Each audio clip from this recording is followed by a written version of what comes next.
이제는 현실적인 문제 가봅시다. 이때까지 말씀드린 건 그냥 이론이고요.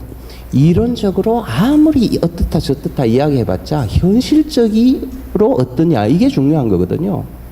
흔히 보안 이야기 하는데 이론적으로는요 그냥 단순 암호 그거는 이론적으로 가장 완벽하잖아요. 그거를 뚫을 수 있는 건 없어요. 이론적으로는. 왜? 유저가 자기만이 알고 있는 암호를 지가 정했는데 누가 어떻게 알아내요? 그게 유출만 안 된다라고 이론적으로 전제하면 단순 암호는 완벽해요. 근데 현실적으로 그 유저가 정한 단순 암호가 끝없이 유출되니까 하나마나 한 거라는 거 아니에요. 그죠? 이론적으로 단순 암호가 유출 안 될 걸 전제로 하면 그거는 완벽한 거지. 그걸 깰 수는 없잖아요. 마찬가지로 샵메일도 현실적으로 지금 우리나라에서 어떤 식으로 서비스가 되고 있나를 좀 보자 이거죠. 전부 다 접속을 하자마자 이런 화면이 나옵니다. 이건 도큐샵이라고 뭐 여기 오늘 그 도큐샵에서 나오신 분이 있을지 모르겠습니다만 제가 이 회사에 뭐 감정이 있어서 이걸 고른 게 아니고요. 지금 우리나라의 샵메일 인가 사업자는 전부 다 이렇습니다. 처음부터 이런 경고 신뢰할 수 없다 이래 나오는데 유저 보고 이건 무시하고 무조건 이해하라 라는 그거는 보안에 너무 부도덕한 그런 입장 아닌가요? 보안 전문가가 감히 어떻게 이런 식으로 서비스를 설계할 수 있습니까? 저는 이건 전 국민에 대한 민폐라고 생각합니다. 이래 안 할 수 있잖아요. 엔포스트 이것도 샵메일 사업자 중에 하나인데 유일하게 서버 인증서 제대로 받아가지고 여기는 그냥 아무 저런 경고 안 나고 이런 경고 안 나고 그냥 유저가 스무드하게 그냥 이렇게 딱 보안 접속하면 되잖아요. 왜 이거 몇 푼 든다고. 그 다음에 도큐온이라는 이 업체는요. 여기 뒤에서는 잘 안 보이실지 모르겠습니다만 처음에 제가 한번 요번에 발표 준비를 위해서 가입하려고 시도해 봤어요. 완전히 뭐 어느 나라 언어인지 잘 모르겠어요. 자세히 보시면 그러니까 기본적으로 오로지 웹 베이스드 UI만을 제공하는데 여기서 웹페이지 캐릭터 인코딩을 어떻게 해야 되는지를 몰라가지고 다 깨지는 거예요. 물론 한국 사람이니까 이래 나오면 이거는 주민등록번호 넣는 곳이구나 이 정도는 그냥 짐작은 할 수 있겠죠. 여기 주민등록번호 쳐놓고 이름 쳐놓고 확인 누르라. 근데 너무 좀 쪽팔리는 수준 아닙니까? 그 다음에 뭐 이런 거는 저는 뭐 워낙 많이 당해봐가지고 뭐 이거 주민등록번호하고 이름하고 확인 누르니까 그 다음 이런 거 띡 뜨고 그 다음 더 이상 진행을 못 하는 거죠. 저는 뭐 한두 번 당해본 거 아니라서 그렇구나 하고 그냥 여기서 포기했습니다. 이 업체는 도큐온이라는 거는 도대체 몇 개 플랫폼에서 자기들 서비스가 그래도 되기나 되는지는 좀 테스트 해보고 론치했으면 좋겠어요. 너무나 예의가 없는 것 같아요. 그 다음 또 이런 것도 뭐 기본 아니겠습니까? 우리나라에서 윈도우 안 쓰고 뭔가 한번 이래 정부 주도에 뭘 해보려면 또는 관공서나 은행권 가보면 뭐 언제나 맞닥뜨리는 건데 그 중에 영어로 뭐 된 거 보면 이건 아마 철자가 오류인데 TRS 아마 트러스트 PKI겠죠? 트러스트 뭐 근데 요 밑에는 제대로 적었으니까 트러스트 PKI 클라이언트 툴킷 마이크로소프트 윈도우즈 뭐 이래 하니까 마이크로소프트 윈도우즈에서만 지원되는 무슨 PKI 추가 프로그램 설치해야 된다 이런 말인 것 같아요. 물론 뭐 저는 설치 못하는 그런 운영 체제지만 그래서 이것도 그냥 파스했습니다. 자, 그다음 여기서부터가 이제 중요한 내용입니다. 저는요 샵메일이 무슨 보안을 앞에 마케팅 주된 키워드로 전면에 내세우면서 발신 환자의 신원 확인, 수신 환자의 신원 확인, 보안성 이게 가장 앞에 내세우는 거라고 하는데 저는 너무나 실망했어요. 가입 단계에서요 누가 가입하는지를 확인하는 3가지 방법이 있어요. 그 중에 대면 확인 이거는 그냥 저는 조크라고 생각합니다. 이건 뭐 고려 안 하고요. 참 나머지 이게 휴대폰 인증이고 공인인증서 인증입니다. 자, 그러면 공인인증서 인증은 아까 제가 말씀드렸듯이 이니그 메일이 됐건 이볼루션이 됐건 이미 기존에 있는 메일 클라이언트도 인증서를 유저가 자기 운영체제나 거기에 임포트 해가지고 인증서 써가지고 이메일 보내면 되잖아요. 왜 따로 이런 서비스를 만들어야 돼요? 그러니까 인증서, 디지털 서티피킷을 사용하는 그런 본인 확인이고 부인 방지 메커니즘이라면 샵메일이라는 걸 따로 새로 만들 아무런 기술적인 이유가 없다고 저는 생각해요.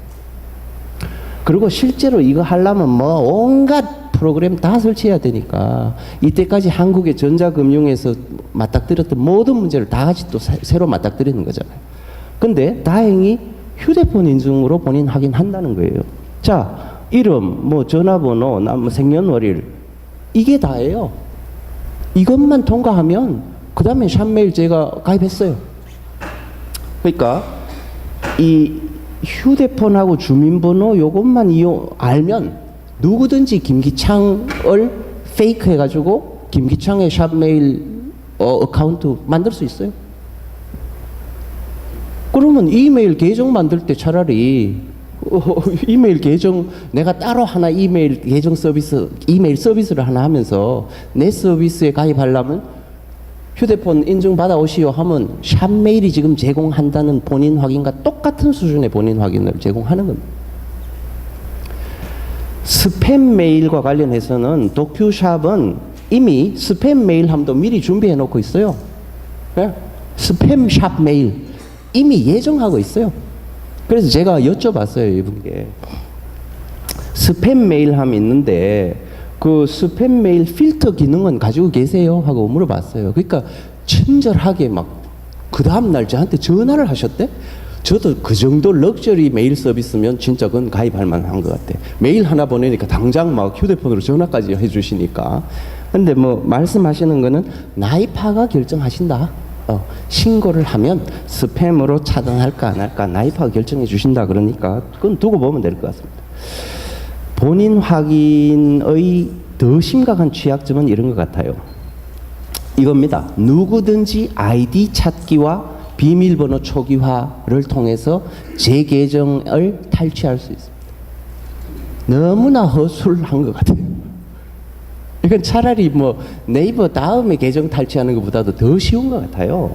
그래서 개인 회원 아이디 찾기를 가보면 알아야 될 거는 이메일만 알면 돼요. 김기창의 이메일 주소가 뭐냐? 이것만 알면요. 확인 누르면 그 다음 단계에 당장 그냥 알려줘 버려요. 저는 막 깜짝 놀랐어요. 그냥 이메일까지 받았으면 그래 그 이메일 계정으로 You know it2라는 아이디를 그 이메일 계정으로 그냥 던져주면 제가 적어도 제 이메일 비밀번호는 알아야 알 수 있을 거 아니에요. 그죠? 근데 우리나라의 이 특정 업체 모든 샵메일 사업자가 이러는지 저는 확인할 시간은 없었는데 이 업체는요. 누구든지 간에 김기창이라는 이름하고 그 사람의 메일 주소만 알면 이 메일에 액세스 할 필요가 없어요. 당장에 그 다음 단계에서 그냥 덜컥 이렇게 줘버려요. 그러면 이제 아이디는 찾았어요. 그 다음 남은 건 그거잖아요. 비밀번호 초기화를 하면 되는데 초기화는 엄청 간단해요. 마찬가지예요. 제 휴대번호만 있으면 휴대폰 인증만 하면 당장 이런 화면이 그 자리에서 그냥 나와요. 네? 차라리 그냥 제 보통 이메일로 리셋 링크라도 그냥 좀 던져줬으면 고맙겠어요. 그러면 제 보통 메일에 적어도 로그인은 할 수 있어야 되잖아요. 근데 이거는 당장 그 화면에서 그냥 새 비밀번호 입력해버리면 끝인 거지. 그래가지고 무슨 본인 확인을 어떻게 하겠다는 거예요. 너무나 이론은 어떤지 모르겠어요. 근데 실제 서비스가 이런 수준으로 걸어놔놓고 정부 예산을 들여가지고 이런 식으로 밀어붙이겠다. 계정 탈취 안 당했을 때만 본인 확인 기능이 있는 거 아니에요? 근데 계정 탈취가 그렇게 쉬운 서비스 이래 놓고 안전하다라고 공인자 붙여가지고 장사하는 거는요. 저는 참 딱하다고 생각합니다. 공인자를 붙이기만 하면 뭐 만사 오케이입니까? 정부가 이런 식으로 자꾸 들어가가지고 한 거 한두 번이 아니잖아요. 좀 국제 무대에서 한번 좀 승부하는 그런 정신 저는 아쉽습니다. 메일 서비스와 관련해서 저는요, 지금 전 세계적으로 엄청난 새로운 니즈가 있다고 생각해요. 보안성에 대한 니즈도 있고요. 스팸에 대한 니즈, 그걸 어떻게 효과적으로 대처할 거냐. 엄청난 니즈가 있고, 큰 그런 영역인데, 그 중에 한 예가 이제 라가빗이라는 이메일 서비스잖아요. 그거 조금 더 읽어보시면, 기존의 여러 프로토콜을 사용해서, 그 다음에 PGP가 제공하는 그런 보안성, 그것을 제공하고, 그 다음에 새로운 유저는 하나도 새로 배울 게 없다. 여기 dark mail users will get the security of PGP without the cognitive. 새로 배울 게 하나도 없다. 지금 기존의 이메일 쓸 줄 알면 당장 내일부터 dark mail 쓸 수 있는데 그 안에 이런 훌륭한 그런 보안 조치가 있다. 기존의 이메일은 도저히 제공 못하는 보안 조치가 있다. 전 상당히 설득력 있는 서비스라고 생각해요. 우리나라도요. 정부가 자꾸 무슨 단장님 어떻게 해가지고 이래가지고 무슨 샵메일 하지 말고요. 그냥 인더스트리에 좀 맡겨두고 세계 무대에 가서 경쟁 좀 하게 해줬으면 좋겠다. 이런 생각입니다.